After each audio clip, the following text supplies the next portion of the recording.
Hi, Debbie Chu here from Chew on Vegan, and welcome back to my kitchen. If you're new to my channel, I'm a plant-based RN and I follow the Starch Solution. The Starch Solution is a program that was developed by Dr. John McDougall, and if you'd like more information, I will leave a link to his book in the description box below. On my channel, you will find quick and easy whole food plant-based recipes, so if that sounds good to you, please subscribe and make sure you hit that notification bell so you're notified every time I upload a video, which is every Tuesday and Saturday. You can also follow me on Instagram. And if you're new to this way of eating or feel like you need some more support, or if you're just curious, I started a Facebook page, and I will leave a link to that in the description box below. In today's video, it's going to be another What I Ate in a Day, part 3 of my Back to Basics. And if you're new to Back to Basics or you don't know what I'm talking about, I will leave a link up here or there, I'm not sure where it's going to be, to the playlist. There's, I think, 3 videos in there, and it'll kind of give you an idea of what we're doing. And you can absolutely join us if you'd like. And it's super easy. You just join the Facebook group, and in the comments you say, I'm in. And then we know that you'll be on this journey with us. It's an ongoing thing. There's no set date because this is a lifelong journey. Because I feel that health is a lifelong journey. So I don't really put an end to it. You know, you can stop whenever you'd like, but for me, I'm just trying to improve, and it's all about progress, not perfection. So let's get started on my breakfast today. So I'm having pancakes for breakfast. And normally I do this in my Vitamix, but today I just feel like making it in a bowl. I don't feel like cleaning my blender. So if you want to throw all this into a blender, you can do that, but I'm just going to use a bowl. So I've got a small banana here, and I'm just going to mash this up. Another reason why I didn't want to put it in the blender is I wanted to have like chunks of banana in my pancake. So you want to, give it a pretty good mash here. Then I'm going to add 1.25 cups of oat flour, and I just made my own. I put it in my magic bullet. That makes it pretty easy. And then I need a teaspoon of vanilla, 1/2 teaspoon of salt, and 2 teaspoons of baking powder. That's going to help make it nice and fluffy. Then I'm going to add a couple tablespoons of applesauce, and this is unsweetened. And this takes the place of any oil you might need in a regular recipe. And the next ingredient is 1.25 cups of sparkling water. This will make these pancakes super fluffy. And then we're just going to give this a good mix. And if you need to add more, you want to make it a thinner batter, and the bubbles will calm down. I usually start with a fork and then switch over to a whisk. And you really get this beautiful consistency. So I'm going to get these on the griddle and we're going to cook them up. So I've got my awesome Bella griddle. I love this thing. So I'm going to use probably a 1/4 cup measuring cup. And if you want really super smooth pancakes, then use the blender. But I was in the mood for like chunkier pancakes. But you do you. So we'll just let them get nice and bubbly, and then we'll flip. So a couple minutes on each side. Oh, look at those. That sparkling water just really fluffs them up.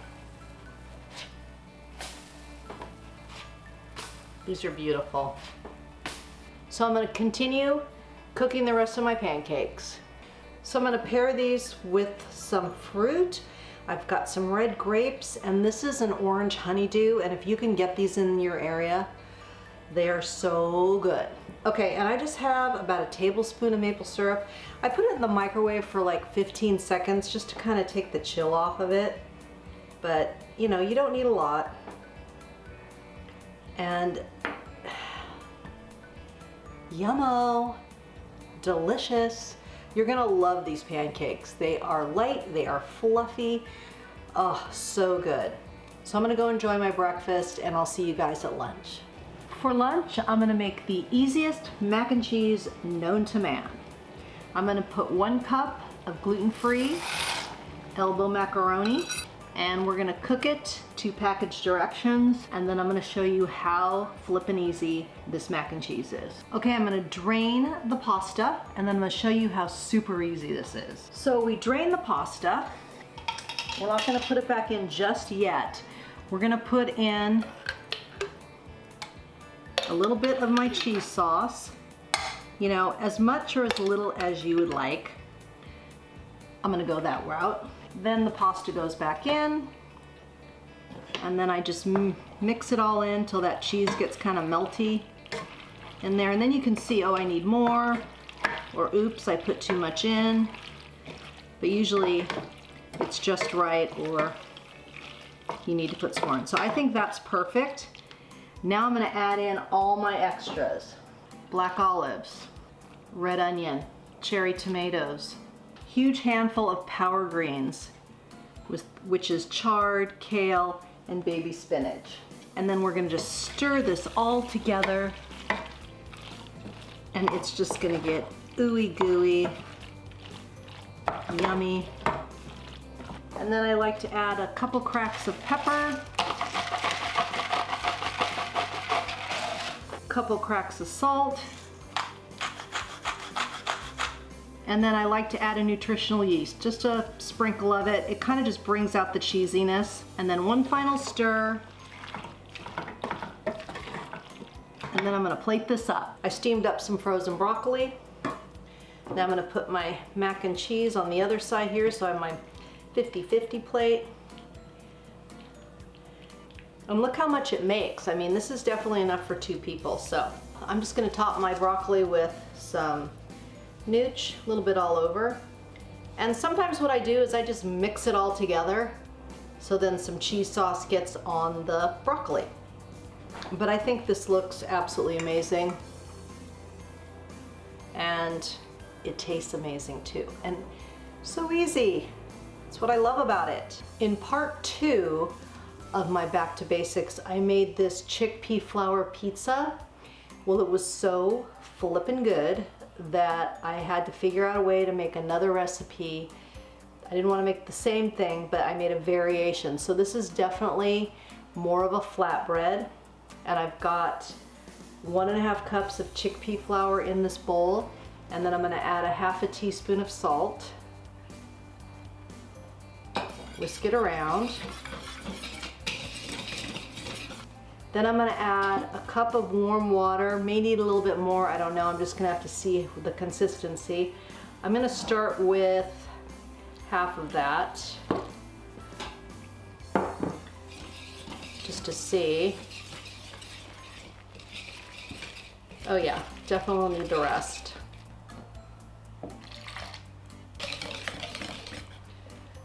So you're gonna whisk it till it's smooth. Then I'm going to add 2 tablespoons of applesauce. This is in place of any oil. Applesauce is a great substitute for oil, FYI. So we'll get this stirred together. And that's it. So I'm gonna go get my pan and we're gonna put this in the oven. Hold on 1 second. I have my 9x12 baking sheet. I lined it with parchment paper. I did my little trick where I crumple it up and it helps it stay in place. And now I'm just gonna pour this all in.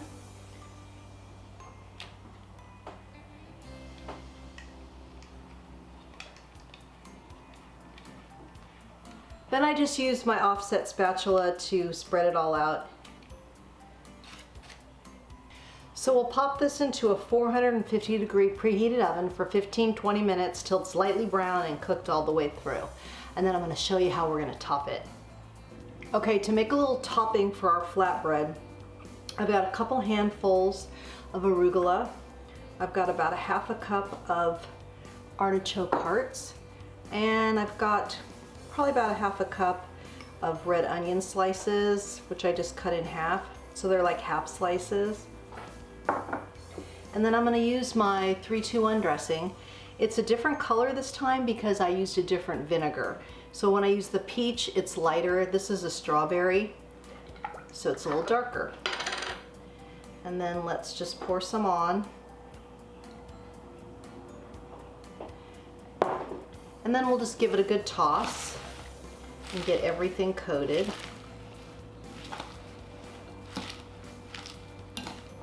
And I love arugula because it's super peppery. It's just, I love the taste. And it's so good for you. So I probably put 2.5, maybe 3 tablespoons, if that. So you're just gonna have to judge how much you want on here. I'm gonna be using a little bit of hummus. Yes, I know hummus is higher on the calorie density scale, but I probably won't even use a 1/2 cup. And this is gonna be for 2 people. So you're really not getting that much hummus on here. And that hummus is oil-free.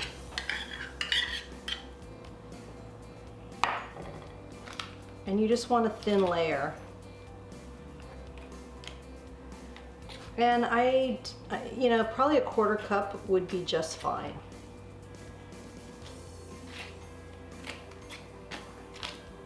And we'll just layer on our arugula with our artichoke and our red onion. Look at that. Beautiful. And that's it. Here's our flatbread. So our flatbread is all done. Looks good. I thought I should give it a taste for you. And before I do, let's just recap our meals for the day. I made those yummy pancakes using the sparkling water, which just made them super fluffy and delicious. And then for lunch, I made that macaroni and cheese that had the red onion and the olives and my plant-based cheese and some power greens thrown in there. Really good. I love the little crunch of the red onion in there. And then again with our flatbread, we're using red onion again. And then we have some arugula with my 3-2-1 dressing. I always have that on hand. It's super easy. You can change it up with different vinegars, so I never get bored of it. And I put some microgreens on here too, and a little bit of flat leaf parsley, just to give it some freshness. So let's give this a taste. Here we go.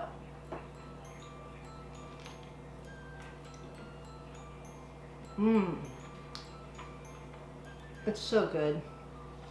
The crust probably could have cooked another 3 minutes or so, so it would have been a little bit more crispier, but it is delicious. And it's fresh, and that little bit of hummus just gives it that little bit of tang, and I think you're really gonna like it. So I hope you enjoyed part 3 of our Back to Basics, and just learning how to be mindful of what we eat, making our recipes simple so we're not overwhelmed, they're not complicated. And then I'm going to do one more in this series, so there'll be 4 parts total, unless you want me to keep going, but I'll be doing different recipes as we go along, just, you know, like I usually do. I hope you join our Facebook group so you can get in on the Back to Basics and join all the fun. And remember that all my recipes are good for you, they're good for the animals, and they're good for the planet, and what you put on your plate determines your fate and your weight. Until next time, thank you. Hi, Debbie Chu here from Chew on Vegan, and welcome back to my kitchen. Why do I keep doing this? Start over. There we go. The Starch solution was a program developed by Dr. Blah, blah, blah. And I'll leave a link that doesn't sound good either. Don't mind me while I get it all out.